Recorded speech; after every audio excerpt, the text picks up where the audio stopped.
Hi, my name is Eduardo Ox. I'm this person here, and the title of this talk is on why most of the best features in EEV look like 5-minute hacks. And this is a presentation at the EmacsConf 2020, happening in November 28 and 29, 2020. So this is part one of the presentation, and here I'm going to explain some ideas that are prerequisites for understanding the rest of the presentation. The three main keys of EEV are meta-e, meta-k, and meta-j, and I'm going to start by explaining meta-e and meta-k.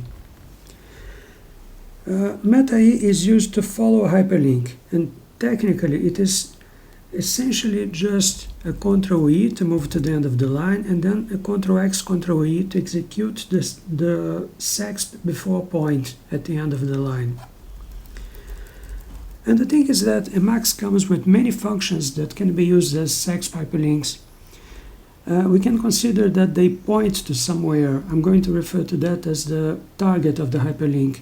And if we execute these sexp hyperlinks, we go to that target.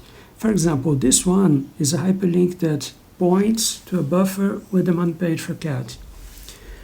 And usually, but not always, after following the hyperlink, we can go back by just killing the current buffer that the hyperlink created, the target of the hyperlink. But this example here is badly behaved. If we execute it, it creates a new frame. And to go back to the previous situation, we have to either click here or type Ctrl-X 50.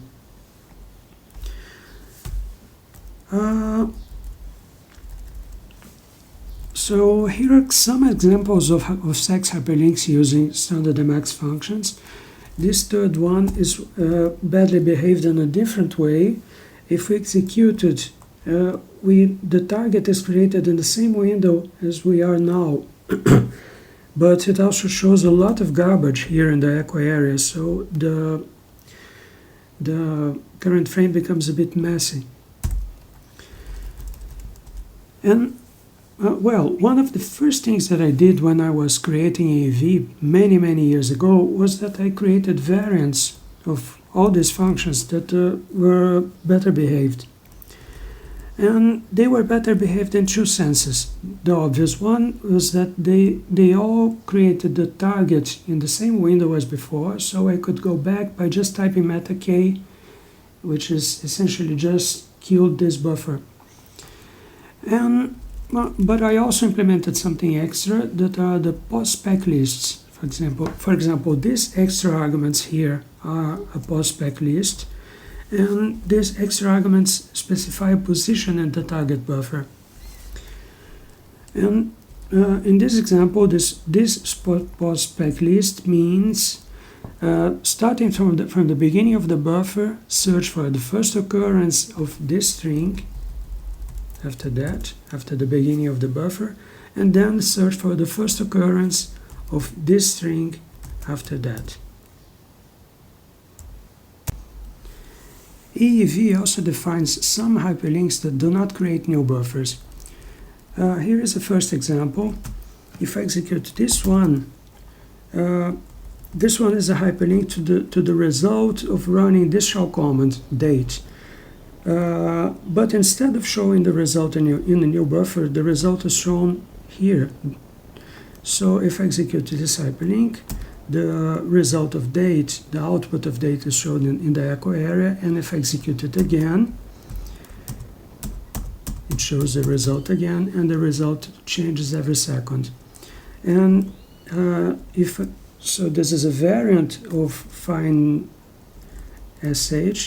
Find-sh0 is the variant that just shows the output in the echo area, and find-sh shows the output in a new buffer. And here is an example of a hyperlink that calls an external program. If I execute this, it calls Google Chrome to open a certain URL. Here it is. Let's go back to Emacs. If I execute this hyperlink here, it invokes my favorite PDF viewer, which is xpdf, it makes xpdf open this PDF page, this PDF in this page, and these other arguments are ignored. Let me show how it works. Here it is. This is an excerpt from a book, so the page 3 in the PDF corresponds to page 113 in the book. And this variant here of the hyperlink above, it opens the PDF in a different way. It runs a program called PDF to text on this PDF here, and Emacs takes the output of run epdf to text on this PDF here and displays it in a buffer. And now this postspec list is interpreted in a different way. This thing is interpreted as a number of a page, and Emacs goes to page 3 by counting form feeds in the converted version of the PDF. And then it searches for this string and in this string. So let's execute this to see what happens. Here it is. I opened the same page as before. It starts with lecture 1. So the other hyperlink searched for this string and for this string here. And this thing here is a hyperlink to a video. And when I execute it, it's going to open this video here at this timestamp. Let's see. 1, 2, 3. 1, 2, 3. That's the way to do it. And also some hyperlinks that I defined, they don't work like usual hyperlinks. They work more like browser buttons, these buttons that appear in web pages, in the sense that these buttons usually don't open a new page. They usually just do something to change the current page. If I execute this, the action of this function EEK is to it interprets this string as a series of keys, and it acts as if the user had typed all these keys. So if I execute it, I get a hello in the next line. If I execute it again, I get another hello, another hello, another hello, etc., etc. Let me undo this mess. Oops. And here is another kind of button that defines a new function. If I execute this sexp here, at this moment the O is not defined, and if I execute this, Emacs is going to show me a message saying symbols function cell is not defined, something like this. But if I execute the defun, the action of this function O here is to run this, which opens a certain directory. Let me go back. And here is another button that defines several functions at the same time. If I execute this,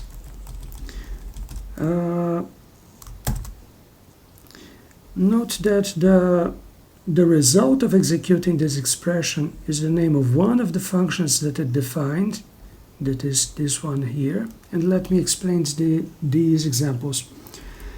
One of the functions that this thing here defined is called find-orggitfile, where this orggit in the middle of its name is exactly this first argument to code CD. And the action of running find-orggitfile on a string like this is that find-orggitfile takes this string and prepends this string to it, this one here, which is the second argument to code CD, and then it executes find-fline on the result, which is this one. And find-fline is my variant of find-file that supports postspec lists. And this function here that I'm referring to as a button, it also defines a function called find-orggitnode here, where the orggit is the same string as here. And this function opens a node of an info manual. This sexp here opens this node in the org manual, it is equivalent to this sexp here. So in the passage from this line to this line, we prepended to the node name, the name of the manual here. And find-node is my variant of this standard Emacs function here. But find-node also supports postspec lists. EEV also defines some functions that define shorter hyperlinks to PDFs and videos. Remember that this thing here is a shorter hyperlink to a file, and this thing here is a shorter hyperlink to a node in an Emacs manual, in an info manual. If we run this thing here, this code PDF page, this acts like a button that defines a certain function. And this string, this other sexp here defines another function. The first one defines the function find-fongspivatext, and the second one defines the function find-fongspivatext. When we run find-fongspivatext, it opens this PDF here. The name is quite long. This example opens this PDF at page 8 and searches for the string contents. Oops, sorry, in this case it just ignores this string here. It only considers the number of the page. Let's try. My God. Here it is, the contents of a book that is freely available. Here is another page of the book. And if we execute this hyperlink here, find-fongspivatext, it converts the PDF to text, and it searches for the page 8 in it, and then for the string, this string here in page 8. It takes a few seconds. Here it is. So this is the ASCII version of this contents page here. Note that this block here is a kind of an index to that book. I have the full index somewhere, but it's very long, so I just copied a few lines here. So this is a link to section 1, chapter 1. This is to section 1.1, section 1.1.1, and so on. And here is a link to the index. And here is a part of my index of positions in the video that we just saw that I think that are especially relevant. So this hyperlink is a kind of a button that defines this function here, find punch and Judy video. Let's try.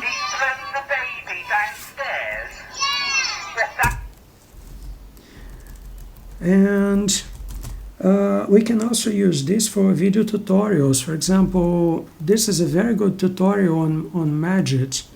If we execute this, then these functions are going to be defined, and these functions open this tutorial on Magit. And these are some of the positions in the tutorial that I found especially relevant. This is a very dense tutorial. I had to take notes of everything, and I had to watch things several times. And for example, this is a link to the position in the tutorial that explains how in Spacemacs Magit interprets space-gs as magit-status. Let's see. For beginners, space-gs to initiate Magit's get status. You can also do. That's it. And here are some examples that I took from somewhere else. The video tutorials from Ralph Koenig about org mode.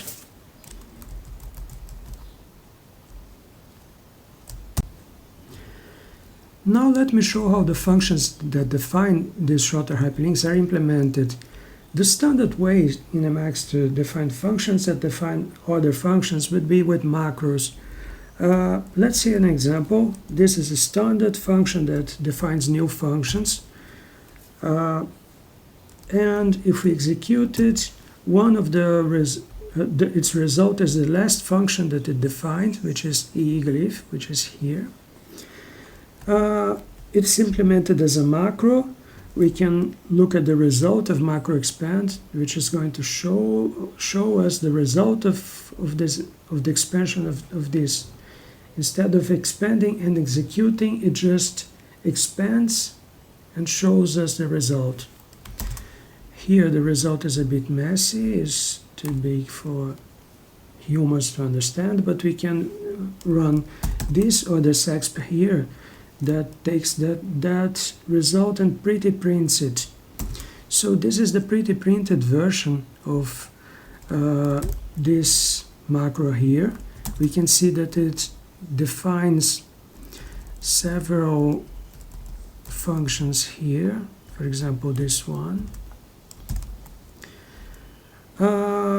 And this, just as a curiosity, is a link to the definition of cl-def-struct. And note that the code is huge. Well, it's very well commented, but it has lots of special cases. It supports lots of constructions, and so it's huge and it's very difficult to understand. I mean, I found it very difficult to understand. And here's a link to the documentation of cl-def-struct here in the manual for CL, which is a kind of support for some features of Common Lisp in Emacs. So let's compare this standard way of defining functions that define new functions, which is with macros, with this. I'm going to use a slogan repeatedly. The slogan is, I am a very bad programmer. I'm a very bad programmer, so when I was trying to create functions that would define new functions, I found it easier to generate Lisp code as text and then run read and eval in it. The code CD that we saw in the previous section, we can see the code that it produces by making a copy of this line and prepending this string here to the name of the function. So instead of running code CD, we run find code CD, and it creates a new temporary buffer with the code that code CD would execute. So it's a series of defuns and a few set queues and so on. And this thing is implemented mostly as a template. There's an inner function called code CD base that receives just these two arguments, and it essentially just runs the function template 0 on this string here, and the things between curly braces are substituted by the values of these arguments here. There's one part of the tutorial here that explains all these things. Except for the rationale for some design decisions, and these design decisions are one of the main motivations for this talk, but I'm only going to explain these things in detail at the end, which is kind of soon. In the beginning I said that the three main keys of EV are meta-e, meta-k, and meta-j. Let's see now what meta-j does. But I need to start with some motivation. The motivation is that we can define commands with very short names, and actually I became kind of addicted to that. This is an example of a defun that defines a command with a very short name. Its name is just one letter, E, and I can invoke it with meta-exe. If I type meta-exe now, it opens a LaTeX file that I'm working on. And I create most of my LaTeX files using template-based functions, like the implementation of code CD above. And these template-based functions create files with the extension .tex that start with a series of defuns and comments. For example, let's look at this example here. If I execute find-ekey-links with this argument, it's going to do several things for creating a file called /tmp/foo.tech, and the header of that file is going to be this, which starts with three defuns with functions with very short names and comments. Let's compare with the situation here. In my file 2020 favorite conventions.tech, I have this header here in which I define 6 functions with very short names. And in this case here, that is even explained in the tutorial, we have mnemonics for these short names here, and C is compile, D is display, display the PDF, and E is edit, in the sense of make Emacs visit that file. Okay, now I can explain what is meta-J itself. We just saw commands with very short names, and the idea is behind meta-J is that we can define commands with very short numbers. Let me explain this. The short explanation for what meta-J does is that it jumps to certain predefined places. In particular, a meta-J without a numeric argument takes us to a buffer with the basic help and a list of the current earjump targets. And this is something that is a bit simpler to understand. If we type meta5 meta-J, then meta-J runs this sexp here that is associated to the argument 5. I say that the target for the argument 5 is this one. And if the argument is true, then the target associated to the true is this sexp here that opens, well, this one opens the main tutorial of EV, and this one opens another tutorial. This is a link to one of the tutorials of EV, to the part that explains meta-J. I've copied the main part of the text here. The header that meta-J shows. Let me show it very quickly. Here is their header, and here is their rest. The header is very beginner friendly, and if you're a beginner who only knows how to use meta-e to execute and this should be a K, and meta-k to go back, then you can and should use that header, this header here, as your main starting point. And every time that you feel lost, you can type meta-J and to go back to that header, and you can use its links to navigate to the documentation for Emacs and AV. Let me explain that. This header here has several elisp hyperlinks, one here, one here, one here, one here, and so on. These ones are links to the intros, which are the tutorials. Find-eev-quick-intro is the main tutorial, and find-eev-keys-intro is a kind of tutorial that is an index of the main keys. And after that, we have an explanation of what some numeric prefixes do. So if we type meta-J, the effect of that is exactly the same as executing this, and we can execute this with meta-e also. Meta2, meta-J runs this sexp, and I can also execute it with meta-e. Here it is. It's this intro, this sandboxed tutorial. And here is another sandboxed tutorial. Let me go back. And then the documentation says that that header, the header that is beginner friendly, is followed by a section that is very beginner unfriendly, that contains a series of defuns like these ones. Here, the last line of the header is this comment here, and then we have several defuns like this. Let me explain how these things work. technically, what happens when we type meta-j without any arguments is that it runs eejump with the argument nil, and then this runs find eejumps. When I run meta-j with a numeric argument, for example, with argument 5, it runs eejump 5, and eejump 5 concatenates this 5 to make a name of a function, this function here, and it executes this function eejump 5, eejump dash 5. And eejump dash 5 executes find-eev-quick-intro.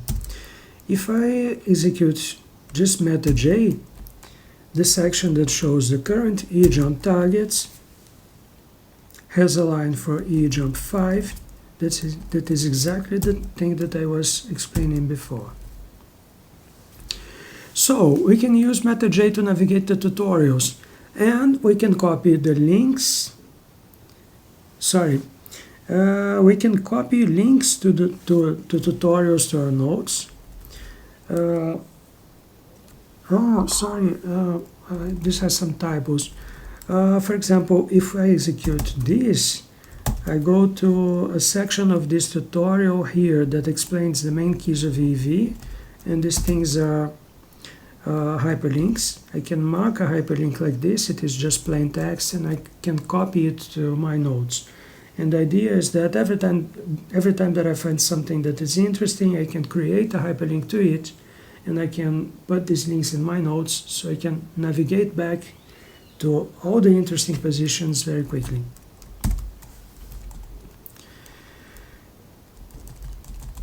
Okay, next feature. If we type meta-uppercase-J, then this is a function that transforms the current line in a certain way. Let me give an example. Let me isolate this and let me duplicate this line to make clear what happens. If I type meta-uppercase-J here, this line here becomes the defun for eejump 6, and the target of this eejump is exactly this sexp here. Let me undo this mess.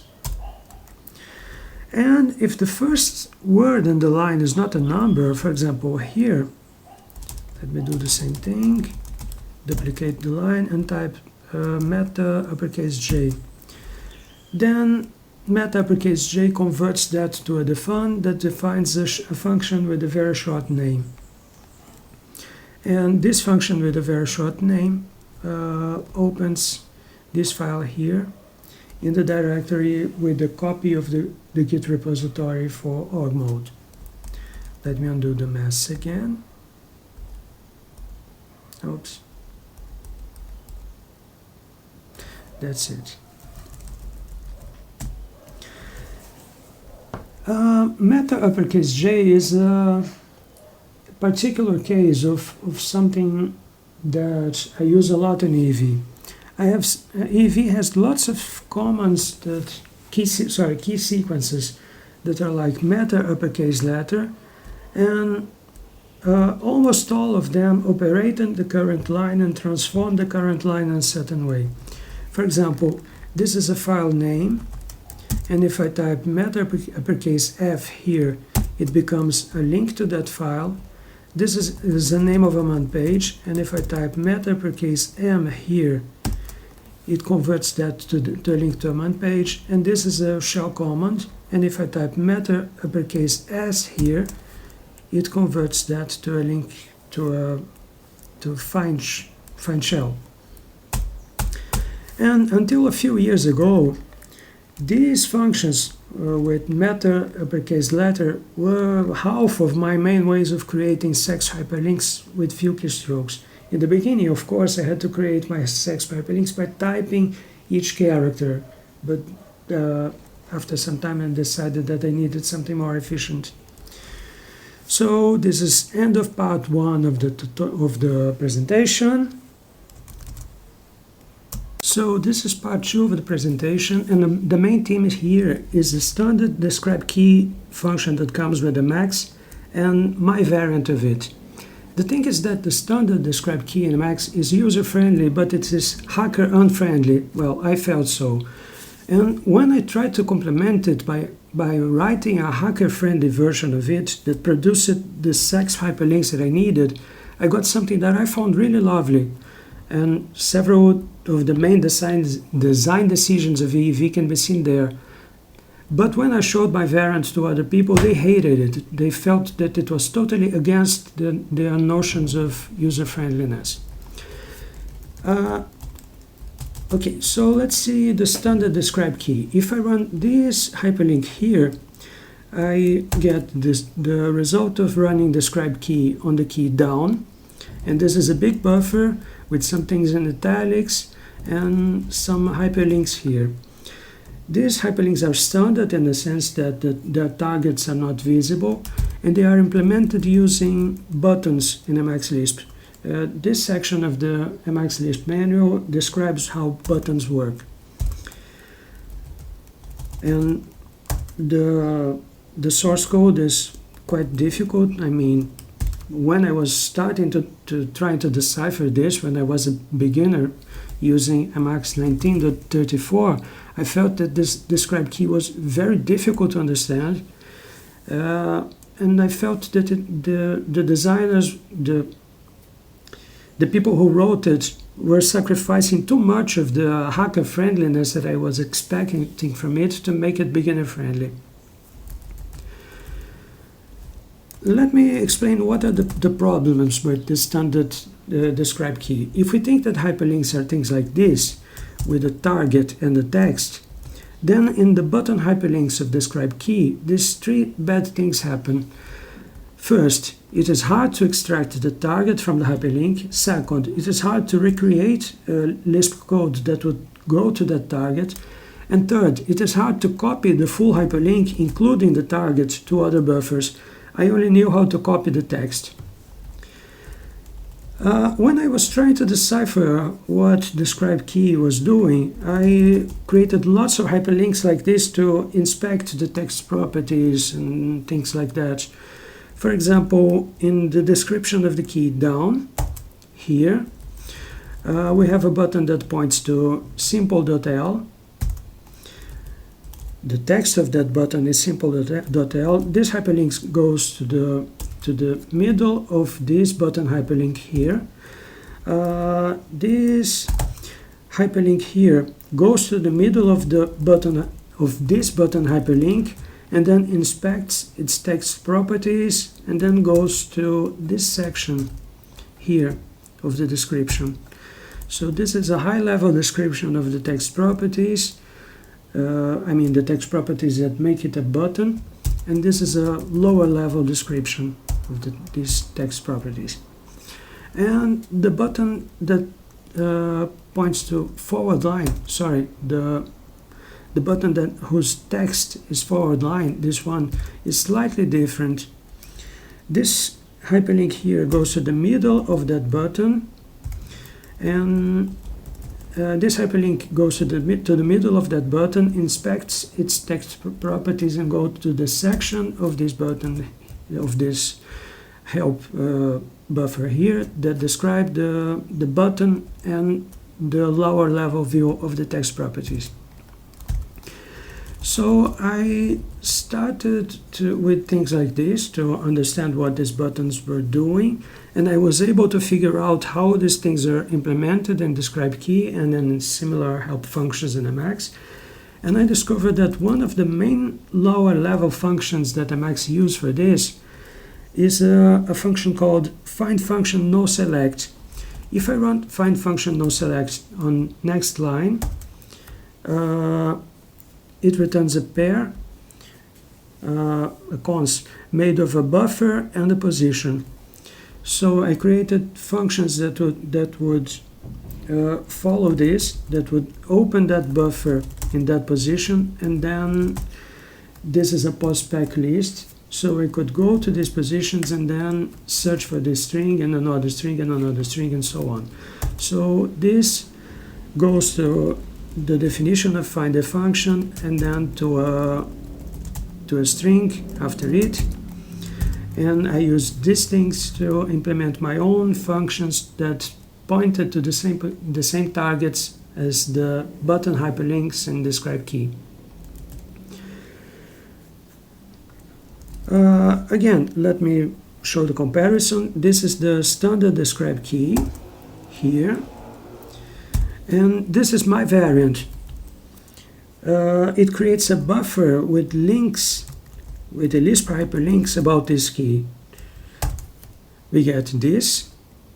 So each one of these functions is either a blank line or an elisp hyperlink. Here is a slight variant of the function find-ekey-links above. In this variant, the argument is a string that has to be processed by read KBD macro to convert it to the lower level format. And note that these functions here that I wrote, they display temporary buffers with no help at all. To be honest, there's a link to a tutorial here, but this is a recent addition, so let's ignore this. They display temporary buffers with no help at all, just lots of hyperlinks. And these hyperlinks they are very hacker friendly in the sense that they can be followed with meta-e. They can be copied to other buffers because they are plain text, because they are just sexps. And they can be inspected in the sense that, for example, here we have a hyperlink to a function that it may be difficult to figure out what this function does. But we can go to that position and then type Ctrl-H-F to see the description of this function. And here is a hyperlink that does that in my syntax, say. And these lists of hyperlinks were generated by this code here. They just used a back quote to generate lists of sexps. And I felt that this function here that just generated this list was very easy to understand and to modify. So this was hacker friendly in the way that I wanted.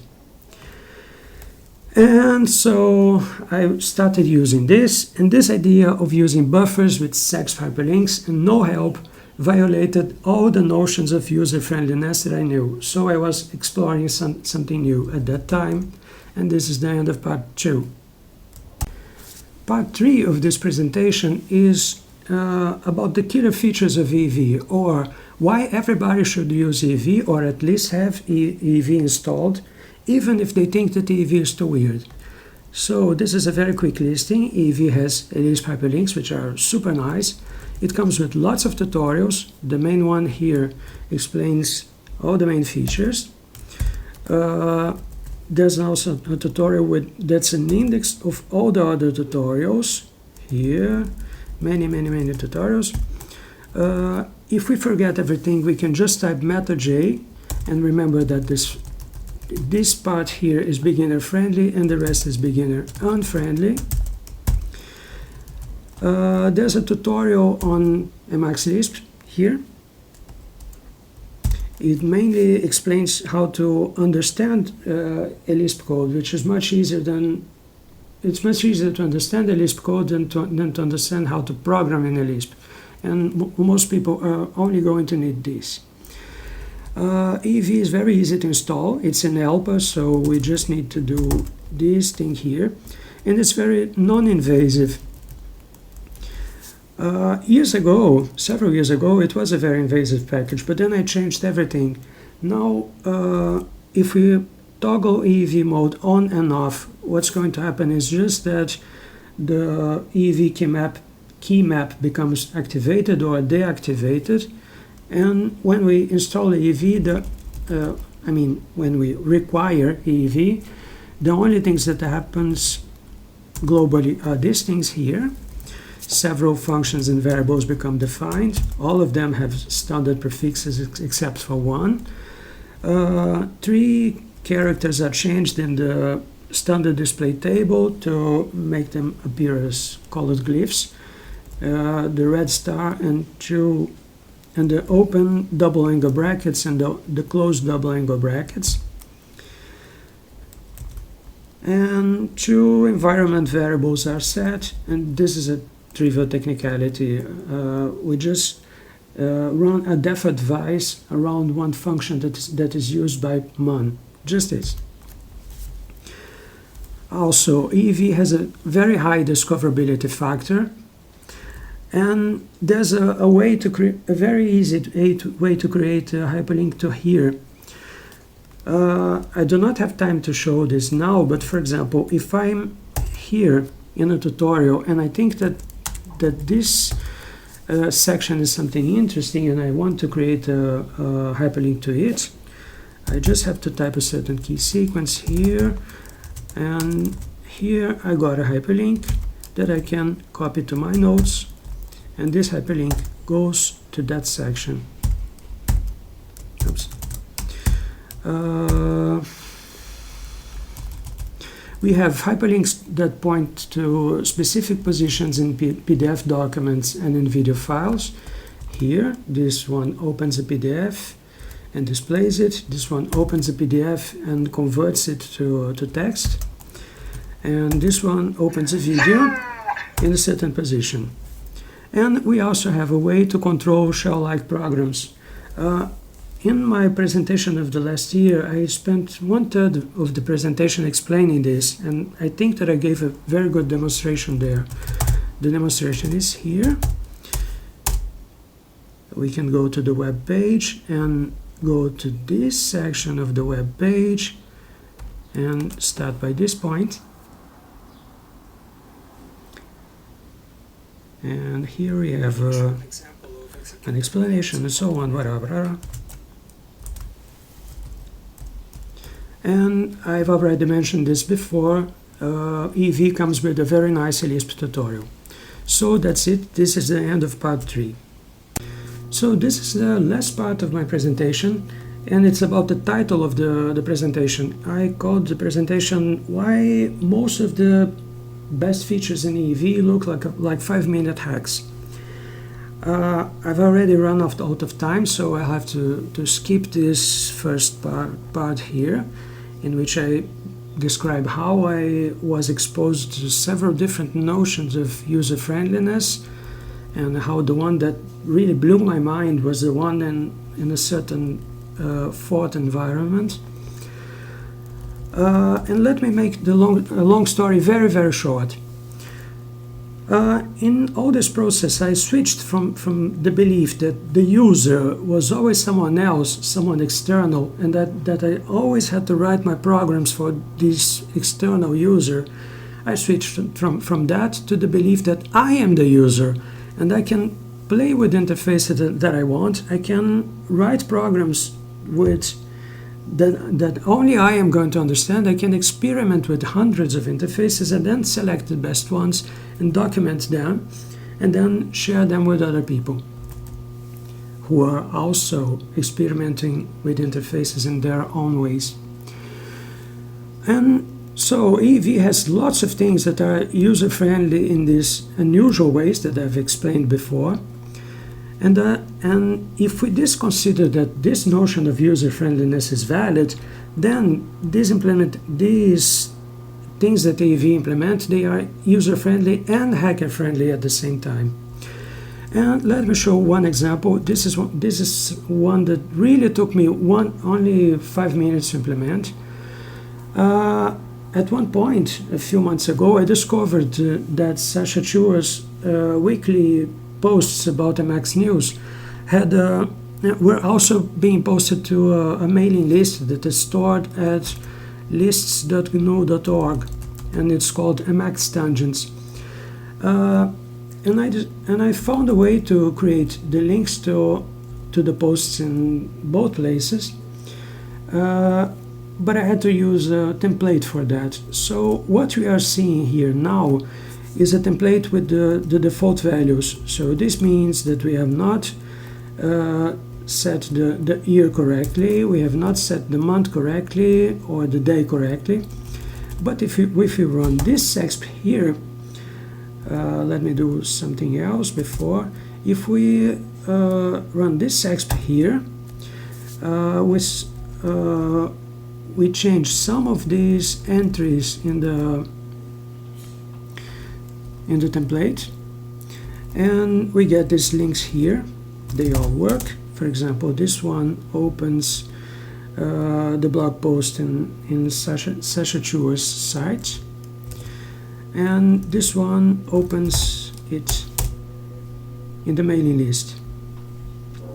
And sometimes I want the org source of that, and the easiest way to get the org source is to look at this link here that has an attachment, and if I take this link here and I take this stem that points to the attachment and I put it here and I generate this page again with all this data, then I get a script here that downloads. Let me switch to a smaller font. It downloads this attachment and it renames that attachment to something /mxnews, sorry, something's hyphen mxnews hyphen something emacsnews.org. Here the file is already here, already with the right name, so I can open it with just this hyperlink. Let me go to the big font again, and now I have the org source for that hyperlink, sorry, for that blog post. And so this one line thing here is in a sense a hyperlink to this blog post in all its formats. If I execute this, I get links to all the places where it is posted, and I get a script to download a local copy of the org source of it. And that's it. Well, I'm already out of time, so let me finish here. Thanks. Bye.